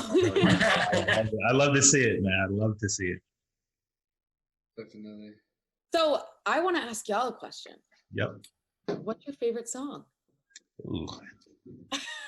And Like it's changed 4 or 5 times in this like last. I was like, no, that one. No, like, ooh, but this one right here, it's like, that's very tough. For me, it's probably still Alkaline. Okay. Yeah. Okay. Love That's a good one. I really do. Like, Yeah, that was my first one. If I had to pick a different one that wasn't Alkaline, oh man, that's tough. That's good. Yeah, I mean, there's so many good things. Like I love like Fake Rich as just like a energy, like it gives me like the vibes, Yeah. But then I really like Are You Listening? Yeah.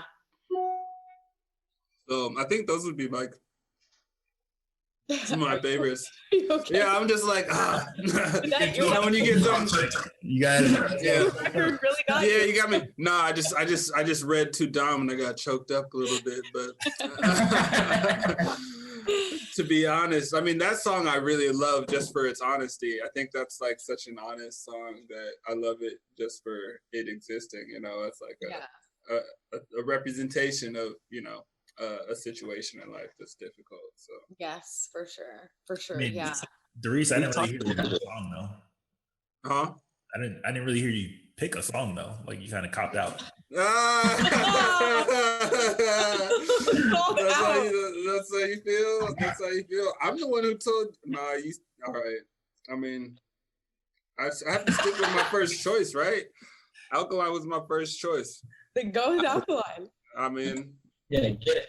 it's a good song. Like I said, the way it just like keeps building up and like that just like crash at the end. I just love it. And yeah, there's so many layers to it. Alkaline's my second favorite on the record. That bridge is my favorite of everything. That it was like the first time that I got to talk about my extreme copious vertigo. So it was like really nice to finally get to like push that out into a song, and make vertigo work.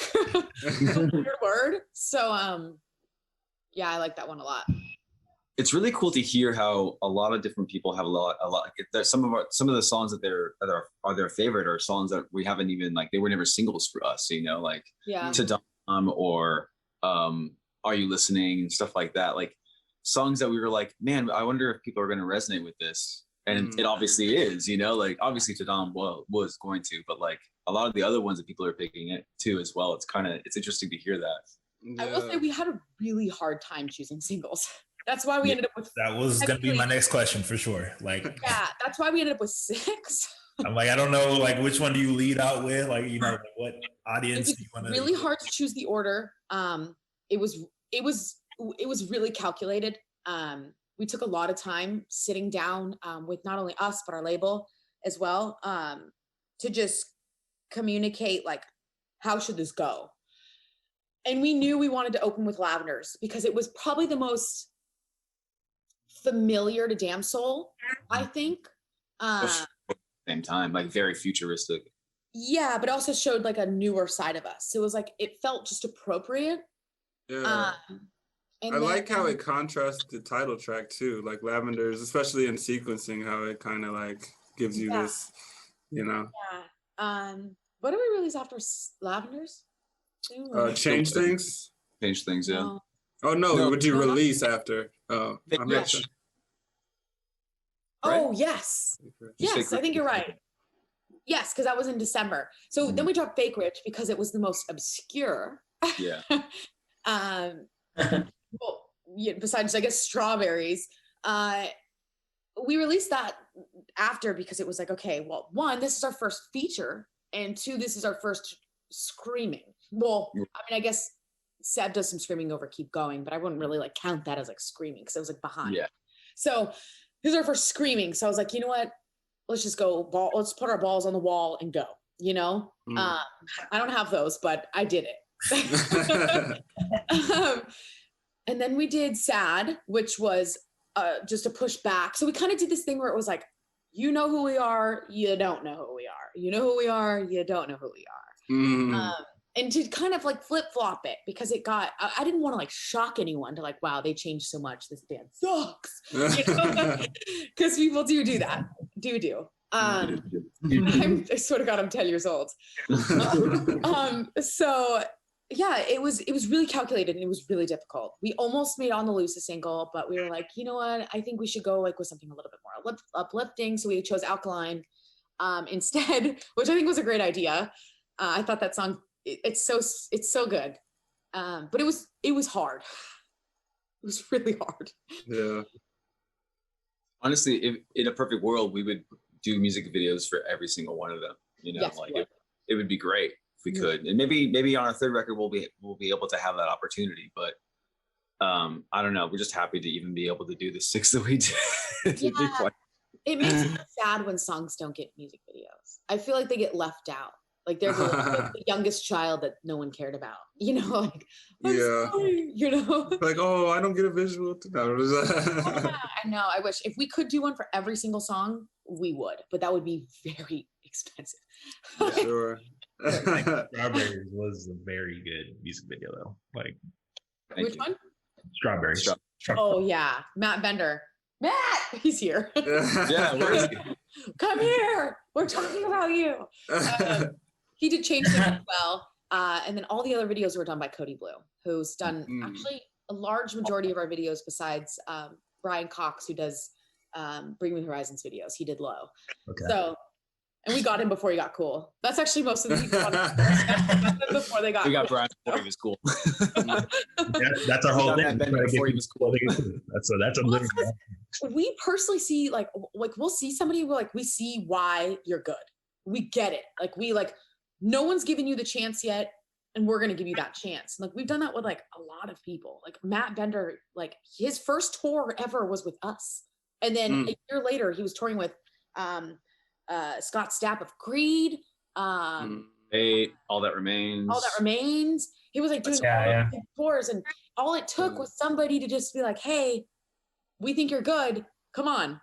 Like that's all it took. That was it. And so yeah, I mean, I'm not personally saying that Kevin Thrasher and everyone else got good careers because of us. That's like so not true. But they got good careers because they're good.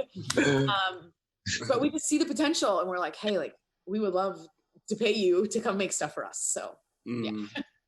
And people see that from us too. Like they obviously see what we're trying to do, which is like, you know, something that's like next level. And so they're willing to take that risk on us too. People who are obviously more established than us, like Kevin and, you know, like John Espy and everyone, you know, like our team is so dope, and we're so happy and so thankful that we've kind of created this family unit, because we really do love and respect and encourage everyone to do well. You know? Can you write us some music?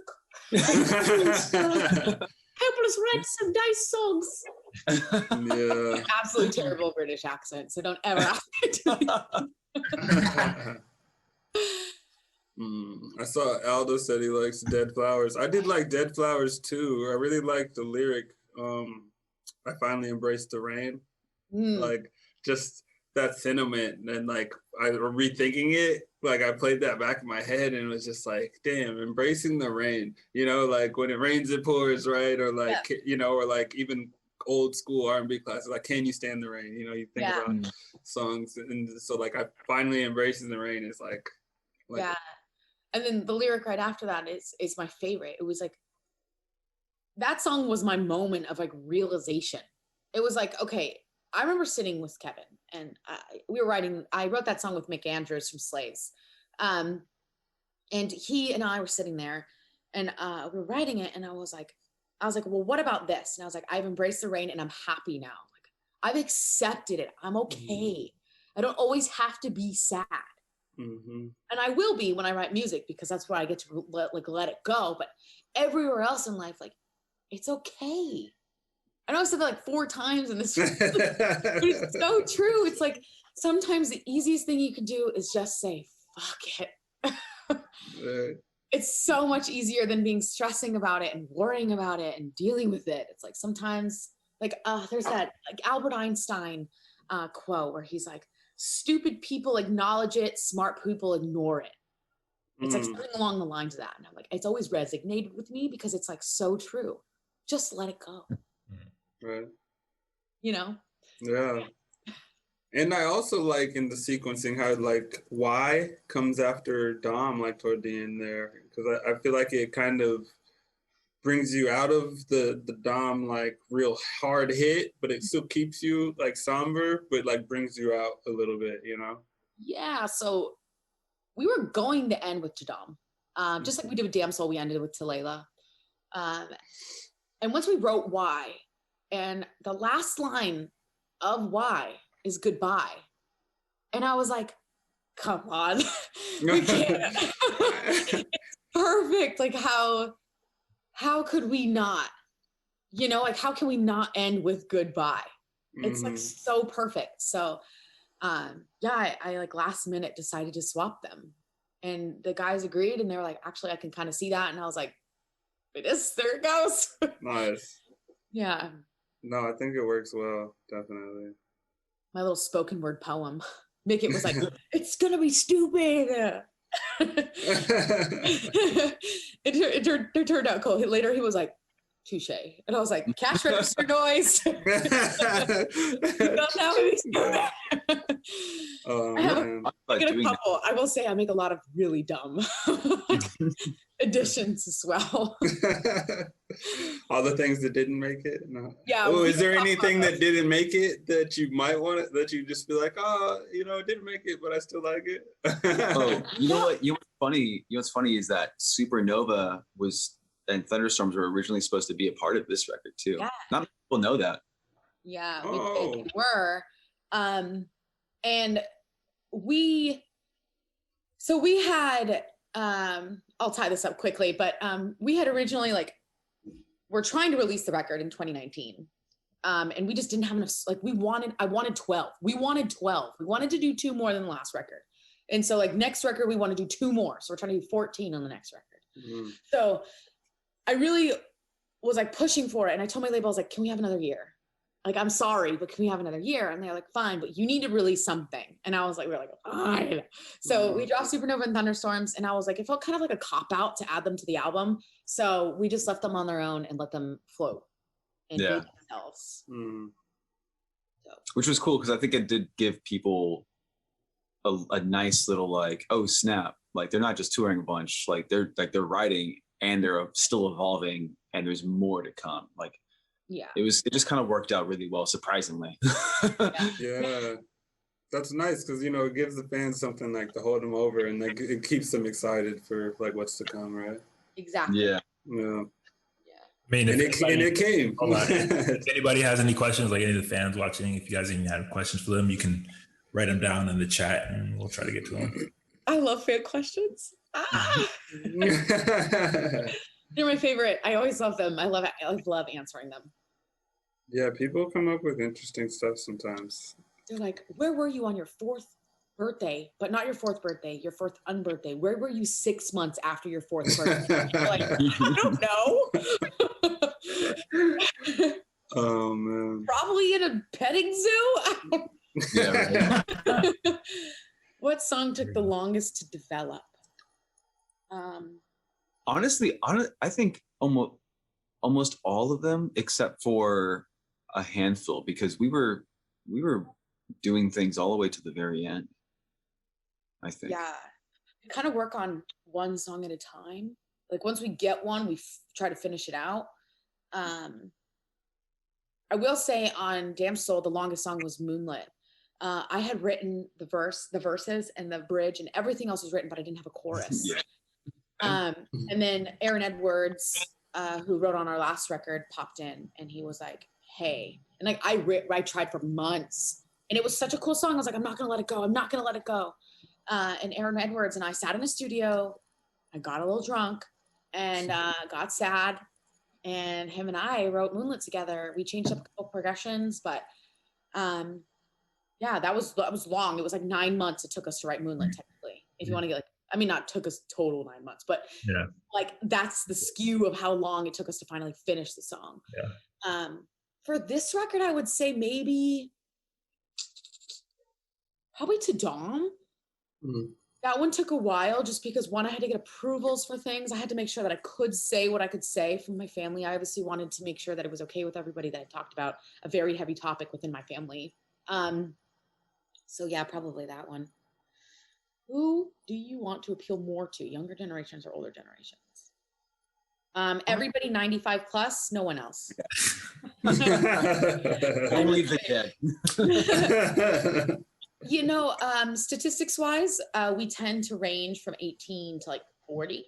I don't think we really appeal to teenagers yet.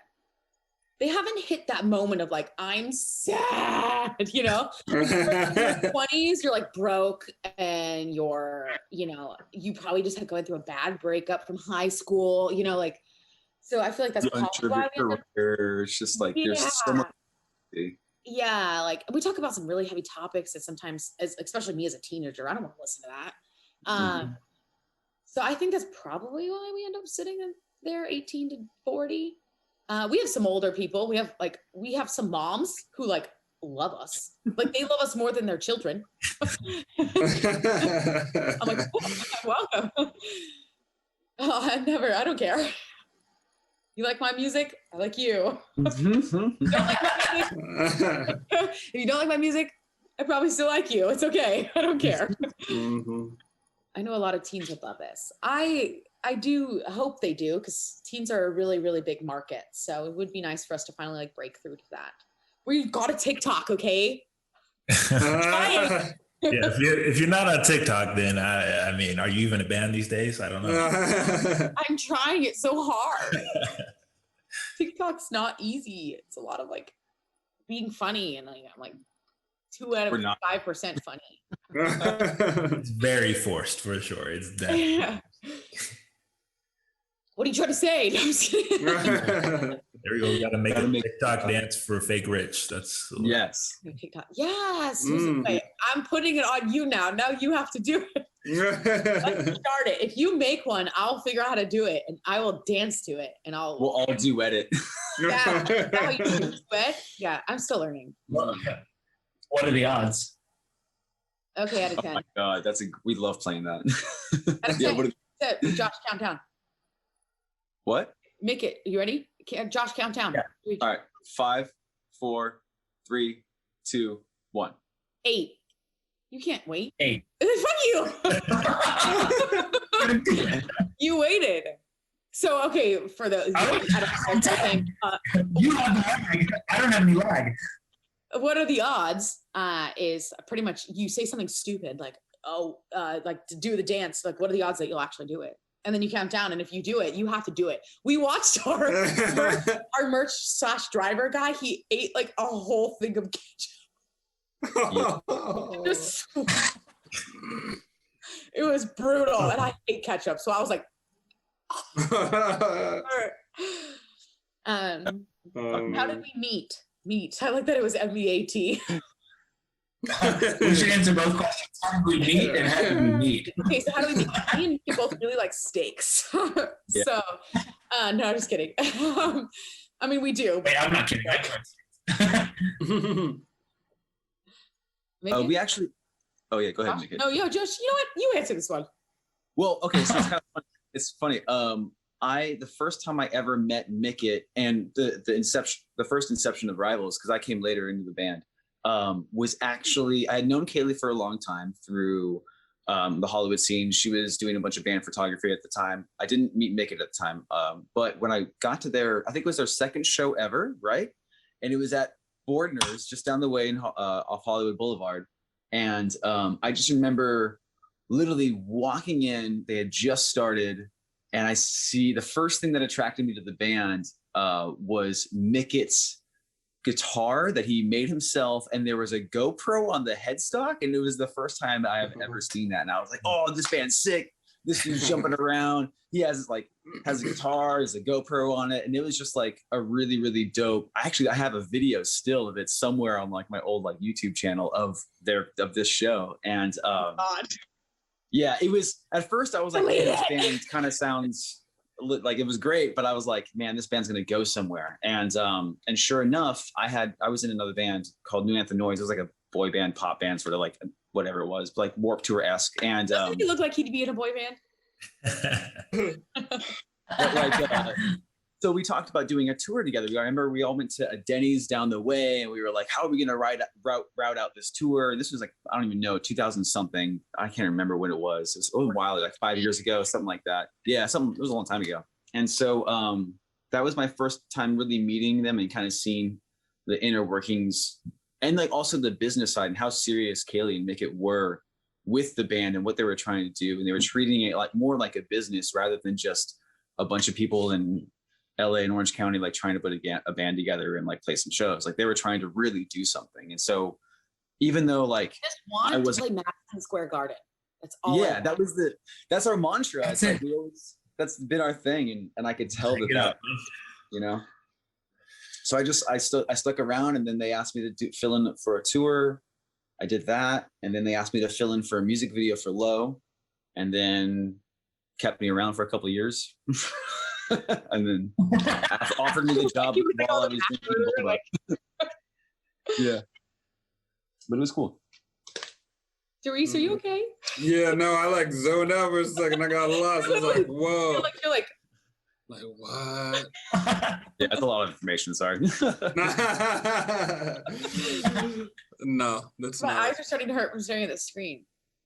Thank you so much for coming and joining us. We had such a good time. Thank you. Yeah, this has been so cool. I can't wait. Thank you for having us. When you guys come to New York, I'll have to come see you guys perform. Dude, come out. We'll list you. Come out. Definitely. Where in New York are you? I'm in Bed-Stuy right now. Where's that? Where's that? I'm in Brooklyn. Okay, so you're okay. Cool. Yeah. We don't know shit. Yeah, no, my bad. Y'all gotta come up here then a little bit more often, you know? No, next time we're out there, you should hit us up and we'll list you. Come out. It would be cool. Only thing is if you hit Brooklyn, you have to spit some bars out of respect. I'm telling you now, the whole conversation is just gonna be like dicks and penises. Kick him face down. That's so funny. You know, it's like all I got. Yo. You guys performing in LA or somewhere near there? Not who knows when. COVID, man. COVID. We're stoked for Furnace Fest. That's gonna be dope though. Yeah, hopefully. We're playing Alabama. We're playing a festival in Alabama, and because it's Alabama, I'm pretty sure it's gonna happen. I will be vaccinated by then. You know, going for my, you know, trying to keep up immunity at that point. I'm hoping by September we're pretty much all vaccinated. So hopefully it's not even a big deal regardless. Yeah. Plus I don't want to do anything that's, you know, not safe. Not for just us, but our fans and people there. Yeah, like we don't want to put anyone at risk. Like we'll figure it out. Like we're always going to be around. Like we'll always find a way to like who's that guy that played like right in the middle of what was like last Christian guy or June. Yeah, he like no, I know. Concert like right in May or actually was here in Nashville that he did it. Oh, I was like, everyone was pissed. They were like, what? What's your minimum age for concerts? They're usually all ages. We don't usually play 21 plus shows, so it's very rare. We don't really like 21 plus shows, so we don't, because a lot of people like come with their kids, and like that's like a lot of our fan base. They're like, well, if I want to come, I have to bring my children. I'm like, please bring them, I love kids. So it's always like me on a scooter with a kid through a venue, or but yeah, all ages. But thank you guys for having us. It was fun. It's cool. Yeah, thanks for joining us. Glad you guys enjoyed it. And thank you so much for coming, you guys. Last question. Next album. You got a while. Yeah. You got a while. We typically are on 2-3 year cycles, so we'll probably put something out in between then. We always put out something. Let's get these streaming numbers, you know, rolling, and then, you know, we can start talking about albums. Definitely purchase the album, stream the album, share the album. Yes. Share it. Talk about it. You know. Yeah. Sign up for our Patreon, and if you do, we have a Discord which we respond to all the time. That's like our main like response place is there. It's literally $5 a month, and you get exclusive content like songs we didn't even release on the record that are just existing. They're like half finished and like no vocal editing, and they sound awful, but but people love hearing it. So yeah, our Patreon If you We want do lessons on there too, like vocal lessons, drum lessons, a bunch of stuff. Like just we just want to be able to bi-weekly streams where we all do this actually with our Patreons. Yeah, it's pretty cool. That is Patreon. What's the just Rivals or like where can yeah. All of our tags are we are Rivals, RVLS. It's Rivals without the vowels. We are RVLS. Twitter, Instagram, Patreon, YouTube. There we go. Make it for the TikTok. And right there. But yeah. Awesome. Thank you. No, you guys are so dope, man. So dope. Thanks for having New York. Hope we'll see y'all. We'll see y'all and we'll kick it. Oh, when you guys get on tour, we will definitely be front row out there rocking out with you guys. So we can't wait to. Fuck yeah. Cool. I love it. So thank you guys for joining us. Thank you for taking the time out of your day and of course and whatnot. And congratulations once again for your sophomore album. Yeah, keep celebrating your birthday. Happy birthday. 27 Club. Yeah. No white lighters on me. Oh man, but yeah, congrats, amazing album, and something I always end our pods and our talks with is keep living life fearless. Yes, I love it. Yes. Peace, everybody. Bye. Is this a peace wave?